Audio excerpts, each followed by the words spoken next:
Bonjour à tous, dans cette vidéo nous allons corriger en fait les exercices qui étaient à faire, c'est-à-dire les exercices 4, 5, 6 et 8. Donc on va commencer par l'exercice 4. Donc l'exercice 4, qu'est-ce qu'on nous demande? Les températures en justifiant les choix. Alors on a en fait ici de la glace avec de l'eau, là que de la glace, là que de l'eau, et là de la glace avec un petit peu d'eau. Donc à partir de là, en fait, quand il n'y a que de la glace, ça veut dire que la température, elle va être négative. Donc le 2, c'est moins 9 degrés. Lorsqu'il n'y a que de l'eau, ça veut dire que la température est positive, donc 4 degrés Celsius pour le 3. Et dans les deux autres cas, eh bien, quand on a cohabitation d'eau liquide et d'eau solide, ça veut dire qu'on est à 0 degré Celsius. Donc quand on demande de justifier, le 2, en fait, on n'a que de la glace, donc température négative. Le 3, que de l'eau liquide, donc température positive. Et puis le 4 et le 1, on a à la fois du solide et du liquide, donc on est à la température de solidification ou de fusion, c'est-à-dire à 0 degré Celsius. Question B, dans quel ordre chronologique aurait-elle dû représenter les schémas? Eh bien en fait, ici, si on regarde, si je réponds directement à la question C, quel est le changement d'état? On a un bécher qui est laissé à l'air libre, donc la glace elle va fondre, donc il s'agit de la fusion.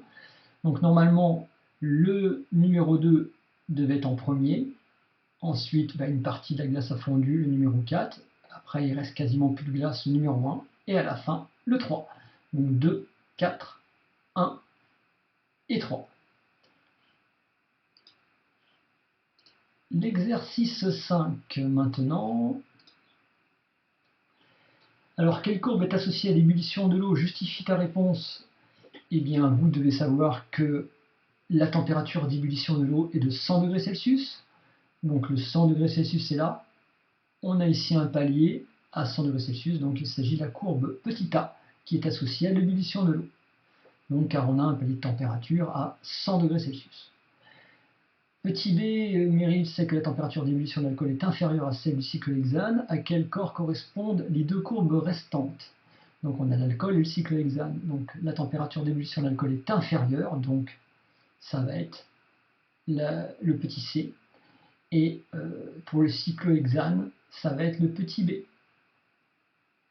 Voilà. Ensuite, dernière question. L'eau, le cyclohexane et l'alcool sont-ils des mélanges des corps purs?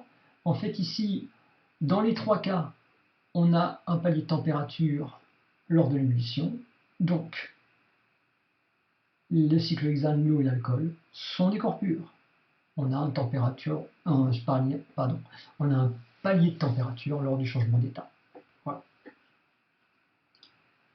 Exercice 6. Alors, température de l'eau pure en fonction du temps lors de la solidification. Est-ce qu'ils sont corrects? Bon, alors en fait, non, ni l'un ni l'autre ne sont corrects, parce que en fait, bon déjà, le graphique de Marc n'est pas bon parce qu'on devrait observer un palier de température. Or là, c'est pas le cas. Et celui d'Émilie n'est pas bon non plus parce que le palier de température, on devrait l'observer à 0 degré Celsius. Donc, ces graphiques sont-ils corrects? Propose une correction. À ce moment-là, si je corrige le graphique d'Émilie, par exemple, voilà, le graphique d'Émilie, on a ça, et après on a un palier de température, et après ça redescend. Voilà, on pourrait le corriger comme cela. Ensuite, le dernier exercice, l'exercice 8, la fusion de la glace. Je vérifie que j'ai pas oublié, non c'est bon. Donc qu'est-ce qu'on a? Nabil a oublié d'indiquer les grandeurs et unités sur chaque axe. Qu'aurait-il dû écrire? Alors en fait, bien ici,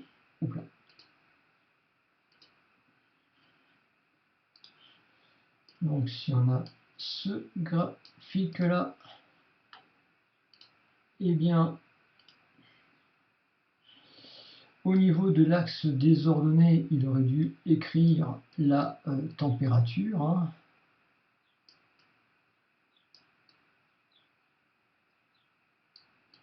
Bon, j'écris comme je peux avec la souris. En précisant que c'est en degrés Celsius, donc l'unité. Et ici, au niveau de l'axe des ordonnées, pardon, au niveau de l'axe des abscisses ici, il aurait dû préciser ici le temps. Et le temps qui est ici en minutes. Voilà, donc là, c'est ce qu'il fallait marquer, en fait, les grandeurs, c'est la température et le temps. Petit b, quels sont les états physiques de l'eau dans les parties 1, 2 et 3. Donc dans la partie 1, la température est négative, donc l'état physique de l'eau est solide. Dans la partie 3, la température est positive, donc l'état physique de l'eau est liquide. Et dans la partie 2, en fait, on est au palier de température à 0 degré Celsius. Donc il y a une partie de l'eau qui est solide et une partie de l'eau qui est liquide. Question petit c, à quelle température se produit le changement d'état? C'est à 0 degré Celsius, car on a un palier de température à 0 degré Celsius. Petit d, combien de temps dure ce changement d'état? Alors là, il faut faire attention. Hein. 1 minute pour un carreau, comme ça. Donc là, ça veut dire qu'on est ici, on est à 1. Là, on est à 2, 3, 4. Et là, on est à 5. Donc, le changement d'état a duré 1, 2, 3 minutes, c'est-à-dire 5 moins 2 est égal à 3 minutes. Voilà, on peut justifier avec ce petit calcul, hein, de 2 à 5 minutes, il s'est écoulé 3 minutes, donc c'est la durée du changement d'état. Petit e, à l'aide de tes connaissances, compare les températures de fusion et de solidification de l'eau pure. Eh bien, ce sont les mêmes. Hein. Lors de la fusion, en fait, la température va stagner à 0 degré Celsius. Lors de... non, la fusion, pardon, c'est ici la fusion. La température stagne à 0 degré Celsius. Lors de la solidification ici, la température stagne aussi à 0 degré Celsius. Donc en fait, petit e, les températures de fusion et de solidification de l'eau pure sont les mêmes.